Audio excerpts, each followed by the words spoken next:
I কিছু কইলে তো কইবেন যে আর মুখ খারাপ, কইবে বেড়া বুড়া মানুষ দাঁড়িয়ে আই কিলাই এরম না বকাঝকা করে।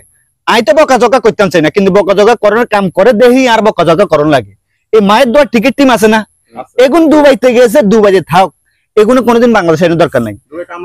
ও দুবাই আর ভাই কইছে দুবাই কামলা দিব, এগুনে দুবাই থাক, হিয়ানো যায় বদলিয়া দেখ, হেডাই ভালা, এগুনে বাংলাদেশের কোনো দরকার নাই। হুদামিসা বাংলাদেশও আনি এগুন আর ইজ্জতার দরকার নাই। হিয়ানো বৌমরিদ কাম আছে, দুবাই সাইকেল লগে আঙ্গল লগে কথা হইছে, হেতারা হিয়া থাক, হেকুলে হেতারা কাম করুক। আনা তো এগুলোর গোষ্ঠীর মারে কইলাম না, কিন্তু আপনারাই বাকিটা বুঝি লইন। কিন্তু এগুনে এই বাংলাদেশের এই 18 কোটি মানুষের ইমোশন লই এগুনে খেলে। এগুনে একটা এটা বোঝা উচিত ছিল, এই মাত্র এই কোগারান 120 বলে, এই অল্প কোগারান তোরা লইতে আছে, তোদের এক বল করে ঠেকায়ও মারতি, তারপরে কমসে কম 300 রান লন যাইতো, কিও যাইতো নি, কথা কর না কামরা তো, আপনারা তো কথা কইবেন তো। আচ্ছা, যদি এই কথা আপনারা বুঝেন, তাহলে 18 কোটি মানুষের সাথে আমরা কেন এই ধরনের প্রতারণা করলেন? তো এই কারণে কইলাম, আপনারা দুবাই গেছেন, বাংলাদেশও আপনারা আইয়েন না, ভুলো আইয়েন না। কিন্তু আর যদি ভুলো আপনারা এয়ারপোর্ট খরচ করছেন, তাহলে আপনাকে অবস্থা কি হইব আই কিন্তু কই দিতেন না। এই দেশের জনগণ যেতারা আছে আর মতন সাধারণ এই কামলা আমলা, হেতারা আপনাকে অবস্থা খুব খারাপ করিয়া লাগবে। এটারা এমন সিস্টেমে খেলছে, মনে হয় যে হেতারা জীবনে কোনোদিন টিকেটের কাছে দিয়ে হাঁটে না। মানে টিকেট টিমের যেতারা আছে বর্তমানে, এতারা জীবনের টিকেটের কাছে দিয়ে হাঁটে না। তো এই হলো মূল বিষয়। ইয়ালা কইলাম যে এই যে লিটন ভাই, আপনি একার কথা কনছেন, এই যে তারা যারা খেলাটা খেললো, এটা কি বাংলাদেশের লোকের সাথে বেমানি করা হইলো না?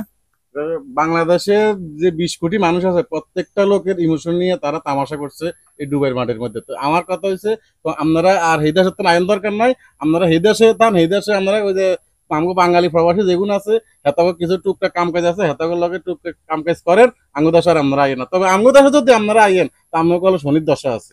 আর ভাইয়ে কইছে শনির দশা, তো আমি আরো বালা কিছু কইতাম চাইছিলাম, তবে হিয়ানার কইতাম না যে তার ভাইয়ে কইয়া লাইছে কথা।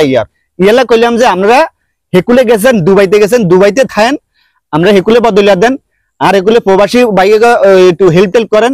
সাত দোয়ান দরকার হলে যদি কাজ না হান, সাত দোয়ান আছে, মরুভূমির যান, হেকুলে বহুত তোমার ছড়াইতে না দিবেন। প্রবাসী ভাই যেগুলো আছে বিদেশের মধ্যে, হেতাকে ভাত তরকারি রাঁধি দেন, হেতারা আমন করে হেল্প করবে। এই দেখছিনি কথা ঢকের একখান কথা কইছে। তো ইয়ালা কইলাম যে হারাহারি করার দরকার নাই, এই সমাজে আমরা ফিরে আসার দরকার নাই। তো এই হলো মেন বিষয়। আর আরেকটা বিষয় আপনার করে কই, যে তারা দর্শক আছেন, অডিয়েন্স আছেন, ভিডিও গুলা চান, তো আপনাদের কাছে একটা রিকোয়েস্ট থাকবো, এই কথাগুলো যে আমি যে বললাম, কথাগুলো কি রাইট কইছি না রং কইছি? এই মায়ের দেওয়ার টিকিট টিমকে বাংলাদেশ থেকে চিরতরে নিষিদ্ধ করা হোক, এই দাবি একটা জোর দাবি জানাই আই। আর হিসে যে তারা আছে, হেতারা আজকে এই দাবিতে এই ছোট করে একটা মানববন্ধন করছি।